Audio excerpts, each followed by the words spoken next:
आज आपण मटण रेसिपी करणार आहोत। यासाठी आपण अर्धा किलो मटण स्वच्छ धुवून घेतले आहे। त्यामध्ये आपण पाव चमचा मीठ, पाव चमचा हळद, 1 चमचा आलं लसूण पेस्ट घालून व्यवस्थित मिक्स करून घेऊया। मटण अर्धा तास आपण मॅरिनेट करायला ठेवूयात। लसणाच्या 10 ते 15 पाकळ्या, 2 इंच आलं, भाजलेला कांदा, खोबरं आणि कोथिंबीर सर्व मिक्सर मधून वाटून घेऊया। आता कुकर मध्ये 2 पळी तेल घालून घेऊया। 1 उभा चिरलेला कांदा परतवून घेऊया। पाव चमचा हळद घालूया। 1 चमचा वाटण घालूया। मीडियम फ्लेमवर वाटण परतवून घेऊया। आता यामध्ये आपण मॅरिनेट केलेले मटण घालून घेऊया।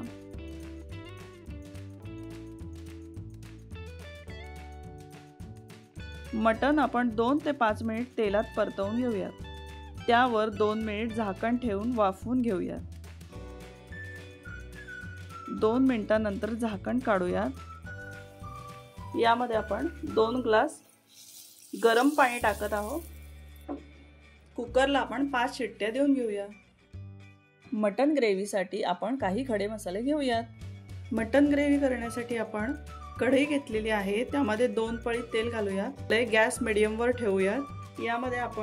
यामध्ये आपण खडे मसाले घालून घेऊया। 3 ते 4 लवंगा, चक्री फूल, दालचिनी, तमालपत्र हे सगळं परतवून घ्यायचं।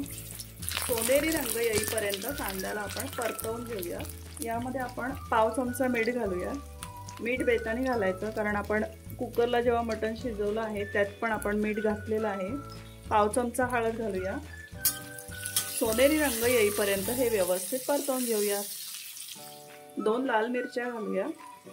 1 चमचा अद्रक लसूण पेस्ट घालूया। याला व्यवस्थित परतवून घेऊया। आता यामध्ये आपण 2 चमचे कांदा लसूण मसाला, 2 चमचा धने पावडर, 2 चमचे गरम मसाला, 1 चमचा काश्मीरी लाल मिरची पावडर हे घालून घेऊया आणि याला कमी गॅसवरती परतवून घेऊया। मिक्सर मध्ये आपण जे वाटण वाटून घेतलेलं आहे ते 4 चमचे यामध्ये घालून घेऊया। 7 ते 8 मिनिट व्यवस्थित आपण याला, जोपर्यंत मसाला आपला तेल सोडत नाही तोपर्यंत आपण याला परतवून घेऊया। कुकरला आपण 5 शिट्ट्या देऊन घेतल्या आहेत।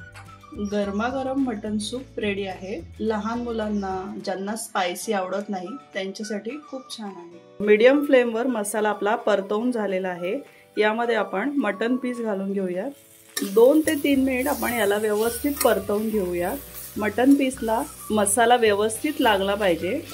मटण मसाला रेडी झाला आहे। आता आपण प्लेटमध्ये काढून घेऊया।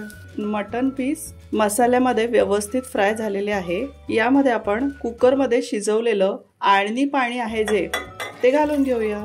याचा रस्सा खूप टेस्टी लागतो। थोडंसं गरम पाणी ऍड करू शकतो। याला आपण 10 ते 15 मिनिटं मीडियम फ्लेमवर उकळवून घेऊया। 15 मिनिटं झालेली आहे। मटण आपलं मस्त शिजलेलं आहे। छान अशी तर्री पण आलेली आहे।